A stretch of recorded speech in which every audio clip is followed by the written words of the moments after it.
Hi everybody! I am here today to talk to you about our brushes, so our tools. So, are you ready? Our brushes was one of the things that I said that I thought set Maskcara apart, and one of the main reasons is they are double-ended and they are created specifically for the application look that you're going for and the product itself. So I'm going to introduce you to a very common brush that a lot of people get first. It was the brush that I got first. This is our 30-second hack brush. So all of our brushes usually have a bigger end and a more dense, finer end. So this is 30-second hack. Your highlight will go on this end. I also use this a lot for blush and lip and cheek. And this end here I use a lot for my bronzer and your contour. So I did use this one a lot for my contouring when I first started out, but now, like I said, it's become more of a lip and cheek and bronzer brush. But there's no rules. You do what works for you. So this is our 30-second hack. The detail hack is our 30 seconds hack's buddy. They're all friends, but this one's its buddy. And because, as it says in the name, it is more detailed. So you will notice that the contour end on the 30-second hack is really challenging to get a big contour, thin contour line on your nose. I have seen people squeeze it to grab that line, but here on our detail hack, it is perfect. It's also nice to get a nice fine contour line under here as well. Here, it's great for once you do have that contour line and you are blending, you can go in and literally do a Nike swoop to blend and really define that contour line. It also comes nicely down the center of our nose. I love the detail hack. This was one of my initial purchases too, and I love her. She is the one that you're going to want to go to for that full coverage airbrush look. And if you don't know who I'm talking about, I am talking about Buffy. Buffy is amazing. Again, it has your bigger end here for your contour and, your highlight, and your thinner end is for your contour. The bristles are nicely packed in, but it's still pretty wispy, as you can see. Okay, our next friend that I'm going to introduce you to is going to be the friend that you're going to want to go to, who actually I think I'm going to start visiting a little bit more. She's really good for really light free weight coverage, and her name is the Best Blend Forever.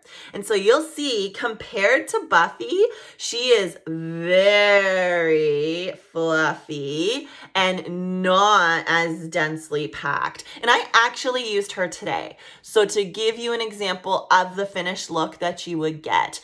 And one of the things that I like about her is, like I've told you before, the cream is buildable. And if you put too much on, it might look really shiny, or it could possibly appear cakey. And so I really recommend less is more. Put on less and you can build it. So by using your Best Blend Forever, you put it on, and once you blend it all, if you're not happy with a certain area, just add some more. The other thing before I started using her for my application is I used her a lot for my illuminators and a really nice powder illuminator brush, or a base for eyeshadow. Okay, I'm going to show you next two little buddies, and they normally hang out together, and that is, the one is called Blend and Tap. And prior to getting her bestest friend, I used her a lot for my eyes. So these two next ones that I'm showing you are really good for your eyes. And so this one does have a more dense end on the one side that you can tap in your color, and a little bit more of a wispier end to go and try and get that windshield wiper movement. But her bestie, Eyeshadow Everything, is even better for the blending out process. So you could use Best Blend Forever to apply, but to get the finished look, you'd want to go for your Eyeshadow Everything, and look at how beautiful that is.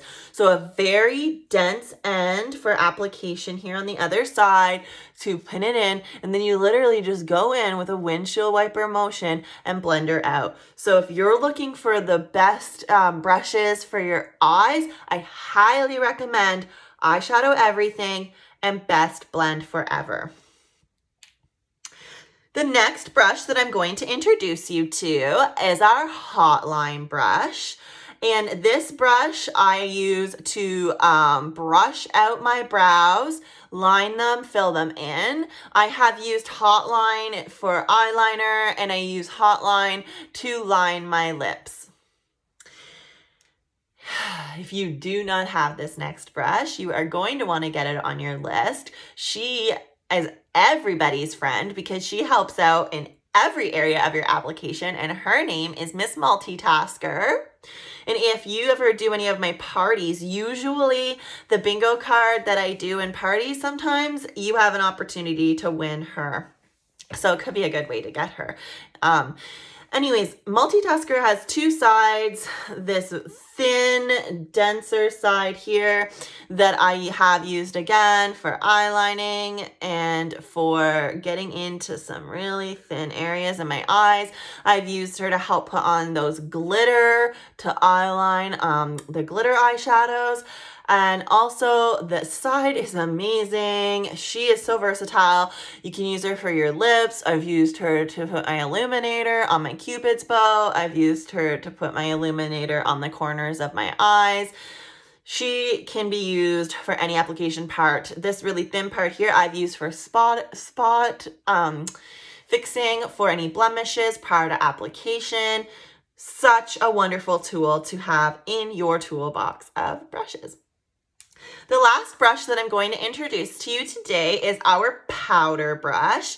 And so I specifically use her for the vanilla setting powder. She is so dense on the top end here, which I love to go in to my setting powder here, and I can brush up and get a really nice layer of powder to then push and place in to under my eyes, my upper lip, above my eyebrows, and my nose. And then I can use this more fluffier side to go in and even out other areas of my face. Because she is so dense and compact here, it could be a really nice contour line brush too. I just haven't played around with her that much yet. So that is the powder brush. The only brush I am missing, who's in the mail on the way here for me, is a really popular brush, and it's B Squared, our bronzer and blush brush. I can't believe I said that right. I normally trip over my words when I'm saying that. And she is known for her fantastic blending ability. So I cannot wait to show her to you when I get her. She is beautiful, and she was out of stock for a few weeks. So I'm really, really happy that I jumped on her when she came back. So the friends will be happy to have her. The last tool that I want to show you is our Perfector Sponge. And so the Perfector Sponge I have used for blending, mainly with my Cheetah Hack. I use it a lot to blend my nose contour because I don't want to rub my contour in. I want to keep it defined to keep that shape. So I press in a lot. And as I've shown you in another video, I will use her to spray Stay Spray on to apply it. And another trick is once you put her in water and squeeze her out, she becomes double this size. And you can tap over your application to take off that excess look. So again, if you feel that you look like there's just too much product on you, dip her in some water, wring her out, and tap her all over your face, and you should be good to go. So thank you for meeting the tools with me today and the wonderful brushes. If you have any questions, please put it in the comments, get in touch with me, DM me, let me know. And I want to know, who is your best friend? And if it's B Squared and I just don't have her yet, you can put her too. So I want to know who your best brush friend is. Bye.